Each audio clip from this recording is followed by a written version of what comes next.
ধর্ম যখন বিজ্ঞানকে বলে রাস্তা ছাড়ো, বিজ্ঞান কি রাস্তা ছেড়ে দেয়? পোপের ভয়ে দেশান্তরী হয়েছিলেন লিওনার্দো দা ভিঞ্চি।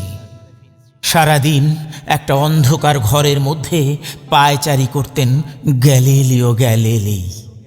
তাকে পাহারা দেবার জন্য বসে থাকত একজন ধর্মের পেয়াদা, যার চোখের পাতা বাতাসেও নড়ত না। বিজ্ঞান কি তখন থেমেছিল?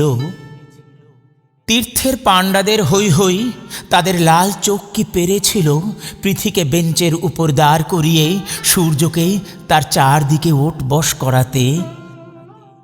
ধর্ম যতদিন দুঃখী মানুষকে বেঁচে থাকার সাহস দেয়, ততদিন রাস্তা নিয়ে কারো সঙ্গে তার ঝগড়া থাকে না। রাস্তা কারো একার নয়, বরং তাকেই একদিন রাস্তা ছাড়তে হয় যার স্পর্ধা আকাশ ছুঁয়ে যায়।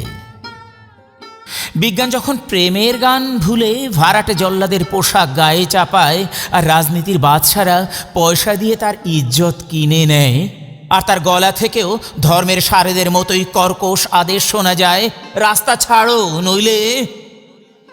পৃথিবীর কালো, সাদা, হলুদ মানুষের গান, তাদের স্বপ্ন এক মুহূর্তে সেই চিৎকার শুনে থমকে তাকায়। তারপর যার যেদিকে রাস্তা, সেদিকে মুখ করেই তারা সামনে, আরো সামনের দিকে এগিয়ে যায়। কেউ কারোকে রাস্তা ছেড়ে দেয় না। যতদিন এই পৃথিবীতে গান থাকে, গানের মানুষ থাকে, স্বপ্ন থাকে।